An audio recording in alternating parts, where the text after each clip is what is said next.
अस्सलाम वालेकुम वरहमतुल्लाहि वबरकातुहू। दोस्तों, आउं अली हसन अब्बासी। किताब आहे तनवीर अब्बासी, कुझु ॾेई वेंदासीं। ख़ाका, इंटरव्यू, मज़मून, इबियास, सफ़रनामो ऐं शाइरी। एंथोलॉजी, मुरतब यूसुफ सिंधी। छापाईंदड़ सिंधी अदबी बोर्ड, जामशोरो सिंध। छापो पहिरियों, साल 2012 ईस्वी। मज़मून इबियास, क़िस्त 40, काज़ी कादन जो कलाम, तनवीर अब्बासी। मौलिफ़ हीरो ठक्कर, पूजा पब्लिकेशन, 16313 आबलीग C8 लॉरेंस रोड, दिल्ली 11/0/35। क़ीमत रवाजी 12 रुपया, पक्को जुल्द 15 रुपया। महाग जयरामदास दौलतराम, दुआऊं राम पंजवाणी, सिफ़ा मुक़दमा 83, मतन 60। काज़ी कादन जा वधीक बैत हथ अचण सिंधी ॿोलीअ जी अदबी तारीख़ ऐं तहक़ीक़ लाइ नवां बाब खोलिया आहिनि। उहो असांजे अदब लाइ हिकु नेक फ़ाल आहे ऐं असांजी अदबी रिवायतुनि जी क़दामत जो वॾो सबूत पिणु। श्री हरि ठक्कर हिकु मुठ मड़ीअ मां हिन कलाम खे हथु करे उन जूं पढ़ड़ियूं क़ाइमु करे उनखे छपायो आहे, जंहिं लाइ खेसि डॉक्टर नबी बख़्श ख़ान बलोच जहिड़ा मुहक़िक़ ऐं आलिम बि मुबारकूं ॾेई चुका आहिनि। काज़ी कादन जो कलाम भारत जे हरियाणा सूबे में राणीला नाले ॻोठ मां हथु आयो आहे, जिते हिकु पस्तक में कबीर, सूरदास, दादो दयाल, शाह हुसैन ऐं ॿियनि जे कलाम सां गॾु 18वीं सदीअ में लिखियो वियो हो। हिन वाक़े मां ज़ाहिर थिए थो त सिंधीअ जो वॾो अदबी ज़ख़ीरो देवनागरी लिपीअ में मौजूदु आहे। कुझु साल अॻु सिराज पिणु ब्रिटिश म्यूज़ियम लाइब्रेरीअ मां देवनागरी लिपीअ में लिखियल सिंधी बैत, जेके शाह साहब खां बि अॻु जा हुआ, ॻोल्हे कढिया ऐं उन्हनि जे बारे में नई ज़िंदगीअ में हिकु मज़मून लिखियो। उन हक़ीक़त खे आॾो रखी उहो लाज़मी थियो पवे त सिंधी क़दीम अदब ते खोजना करण लाइ असांजे आलिमनि ऐं मुहक़िक़नि खे देवनागरी लिपि सिखणु खपे ऐं उन में लिखियल पुराण किताबनि खे पढ़णु घुरिजे। ॿी ॻाल्हि जेका हिन वाक़े मां वाज़े थिए थी, हिंदुनि जे पवित्र जायुनि ते मुस्लमाननि शाइरनि जो कलाम हिंदुनि जे मज़हबी तोड़े अदबी शख़्सियतुनि सां गॾोगॾु रखियो वियो आहे। इहा हिन दौर जी बेतहसब समाज जी ख़ूबी आहे। जिते सूरदास, मीराबाई ऐं गुरु नानक आहिनि, त उते शेख फरीद, शाह हुसैन ऐं काज़ी कादन पिणु आहिनि। काज़ी कादन जे कलाम खे हरियाणा तोड़े बुरहानपुर ताईं मशहूरी मिली। उन ज़माने में सिंध जो इल्मु फज़ल केॾो न फैलियो, इहा ॻाल्हि बि ख़ुशीअ जहिड़ी आहे।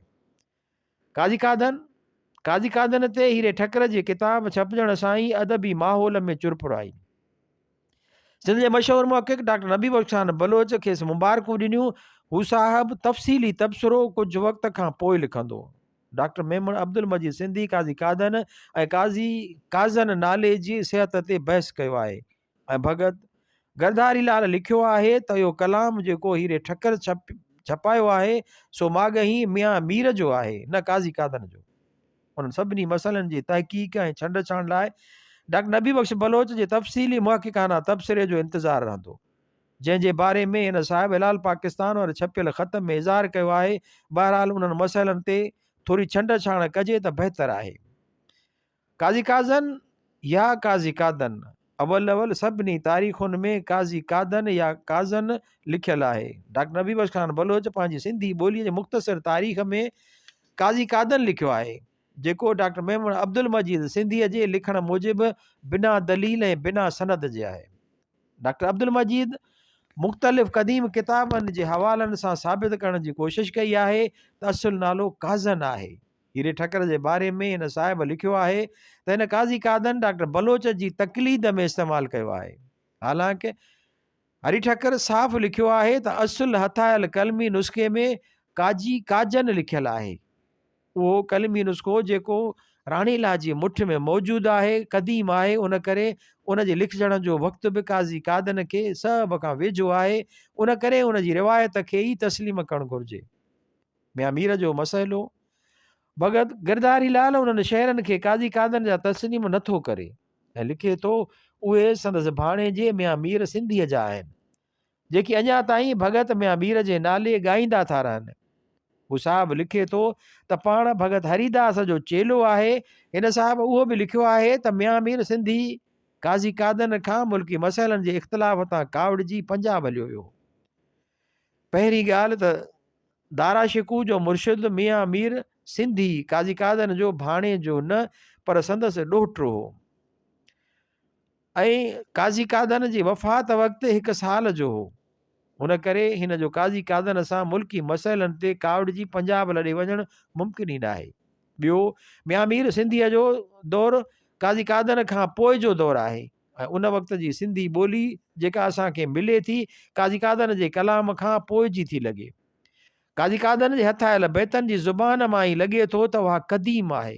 हुन करे बिना कंहिं सनद जे ऐं तारीख़ी हवाले जे उन्हनि बैतनि खे मियां मीर सिंधीअ जे नाले मनसूब करणु ज़्यादती आहे। काज़ी कादन जो सियासी किरदारु। काज़ी कादन जी शख़्सियत सिंध जे तारीख़ में तकरारी रही आहे।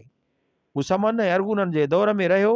सैद मैदी जौनपुरीअ जो मुरीद थियो। शाह बेग जे लश्कर जी फुरलुट में संदसि ॿार बचा क़ैद थिया ऐं हू चरियनि वांगुरु खेनि ॻोल्हींदो वरितो। नेठि कोशिशि करे उहा फुरलुट बंदि करायई।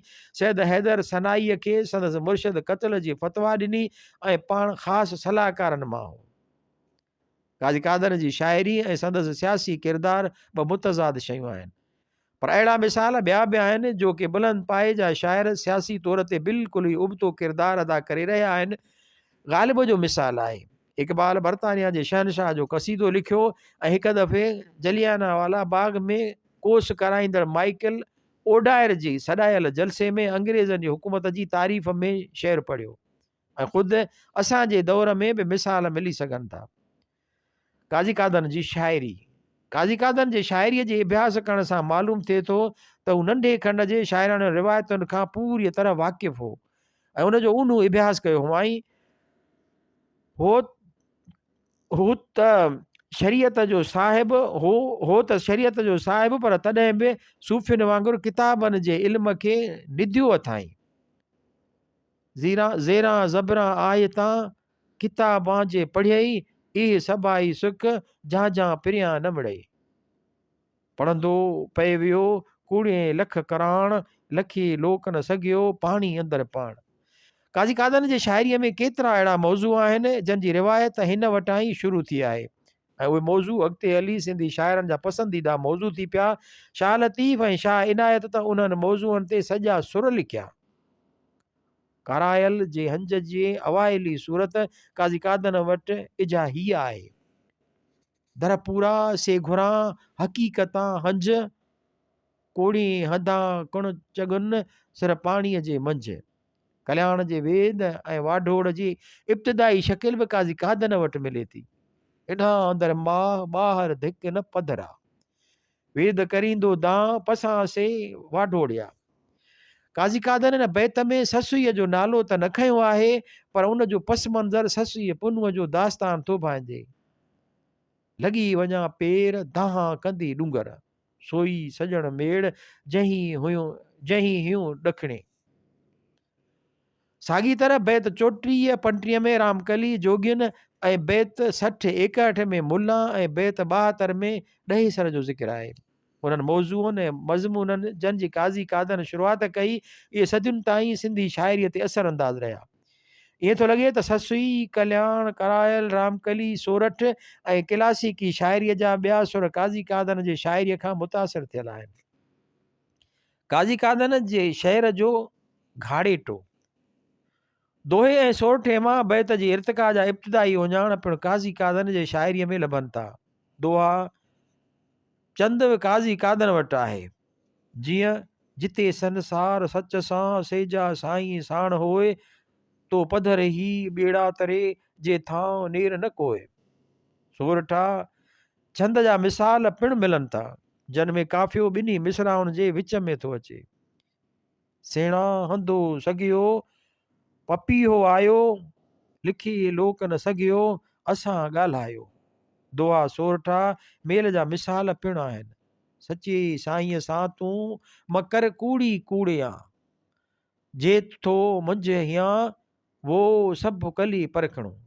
ॿिनि सिटुनि वारा बैत घणा आहिनि पर काज़ी कादन वटि ॿिनि सिटुनि खां वधीक टिनि वधीक सिटुनि वारनि बैतनि जा मिसाल पिणु मौजूदु आहिनि।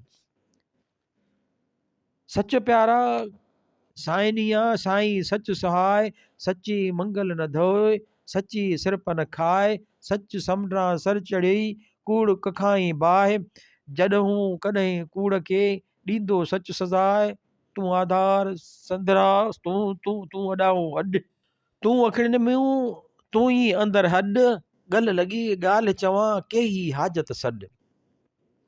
ॿिनि सिटुनि खां वधीक सिटुनि वारनि बैतनि में काफ़ियो सभिनी सिटुनि जे पछाड़ीअ में थो अचे।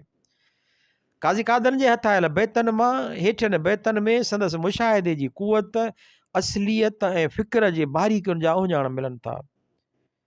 जे सालोरो सद लही कनो लान संदी काय, तो पियो पाताल में हूंद न मिटे खाए, रोज़ महशर ॾींहड़े 70 सिज तपन, सभो ईजर भायां जे मुंहुं पिरी मिड़नि, माव मुसलो वीर हाए वेई विसारियूं, ईद करींदो केर माखी सजण गॾियो, जीअं फिफड़ माह में ईअं रोज़ा ईद नमाज, अञा आहे काय बि अल्लाह दी हाज। सालोरो ॾेडर माव मुंहिंजो। श्री हरि ठक्कर हिन बैत जी माना ठीकु न कई आहे। चवंदा आहिनि फिफड़ न गोश्त, माना मास में फिफड़नि खे घटि अहमियत हासिल आहे। तीअं रोज़नि ईद नमाज़ खे ॿी हाज खां घटि भांइजे।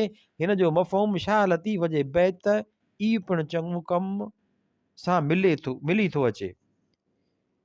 ॾेह लथा संझा पई अॻूं आई रात, खड़ा पुकारी पातली ॿेड़ा करवात, पिरां संदी ॻाल्हड़ी मर मंझंदि लय होए, ॿुधाई ॿियनि खे केहो काज सरियो हुए, कॾहिं ॿेड़ीअ पूर कॾहिं फल न हिकिड़ो, कॾहिं परियां जा पूर कॾहिं सिकां सॾ खे, जे साईं सोन सच तो भव कूड़ा सुथड़े, उभी थी करंच तोड़े अंगरड़ा पलय।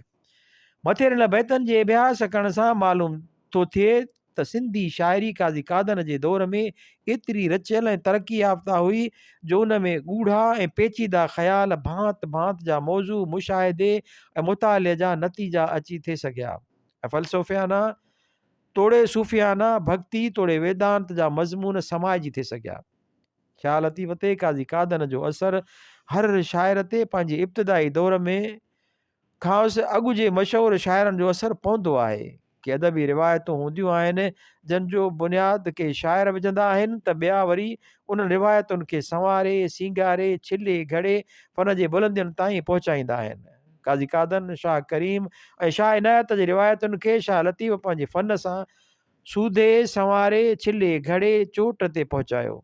काज़ी कादर जी शाइरीअ में इहे उहिञाण मिलनि था जन रिवायतुनि ते हली सिंधी शाइरी अॻिते वधी ऐं शाह लतीफ़ वटि पंहिंजी इंतिहाई बुलंदीअ ते पहुती। काज़ी कादर खोटराई करे पीढ़ ॿधी, शाह करीम ऐं शाह इनायत उन ते ओसारी करे ढांचो तयारु कयो ऐं शाह लतीफ़ उन खे रंग रूप हणी सींगारे संवारे उन खे हिकु ख़ूबसूरत इमारत बणायो। काज़ी कादर जा बैत आहिनि, लाई लाम अल्फ सां कातिब लिखी जीअं, मूं हीअड़ो पिरीअ सां लॻो आहे तीअं, काया मोह ॾेई पेठा जे दरिया में पसंदा सेई, माणक अखिड़ियुनि सी के वेझाई दूर के दूरी वलहा, होई जर सालोर लधी न कनोला न कर, इन कसर दर दुख कोड़ी सहसी खड़किया, जाई करी पुरख ताई सजण सामुआ, पितो पितो पेट में वॾी मुला मां, ॾोयुनि ॾिठी धूड़ में अलाह ओरिया, सुतो सॼी राति मुंहुं ढके मुअन जीअं, न तो सुंबल तात न झोरी तो आहे का। हिननि बैतनि में लीक ॾिनल मुहावरा शाह लतीफ़ वटि बि मिलनि था। उन मां ज़ाहिर थो थिए त काज़ी कादर जो असरु शाह लतीफ़ जे दौर ताईं बि रहियो। श्री हरि ठक्कर जे लिखण मूजिबि साहित्यक खेत्र में करामतूं न थींदियूं आहिनि, हर शाइर कंहिं माहौल ऐं पस मंज़र जी पैदावार हूंदो। काज़ी कादर ते पंहिंजे हम असरनि ऐं अॻु वारनि शाइरनि कबीर, सूरदास, शेख फरीद, गुरु नानक ऐं मीराबाईअ जो असरु आहे। सिफ़ो 29 के बैत गुरु ग्रंथ में पिणु दादू दयाल जे नाले आहिनि। सिफ़ो 43 जन जी ॿोली सिंधी आहे। हरी ठकर वटि जेके दादू दयाल जा बैत आहिनि तन मां हू साहिब इहो नतीजो थो कढे त इहे बैत हिन काज़ी कादर खां मुतासिर थी चया आहिनि। इहे सभु ॻाल्हियूं श्री हरी ठकर जी ॻाल्हि त अदबी खेतर में करामतूं न थींदियूं आहिनि जी साबिती आहिनि। काज़ी कादन पाण खां अॻु शाइरनि तां असरु वरितो ऐं पाण खां पोइ ईंदड़ शाइरनि ते असरु विधाई। हरी ठकर जी हीअ अदबी खोजना सिंधी अदब ते हिकु अहसान आहे। बहितर हो त असुल नुस्खे जा फोटो पिणु ॾिना वञनि हा। उन तसनीफ़ सिंधी आलमनि ऐं माहिरनि लाइ नयूं राहूं खोलियूं आहिनि। हिन ॾिस में सिंधी ॿोलीअ जे माहिरनि पीर असामुद्दीन राशिदी, डॉक्टर नबी बख्श खान बलोच, डॉक्टर ग़ुलाम अली अलाना, मौलाना ग़ुलाम मुस्तफ़ा कासमी, डॉक्टर अब्दुल करीम संदीले, श्री मोतीलाल जोतवाणी, श्री मंगाराम मलकाणी ऐं ॿियनि माहिरनि खे कलम खणणु घुरिजे ऐं पंहिंजा राया ॾियणु घुरिजनि।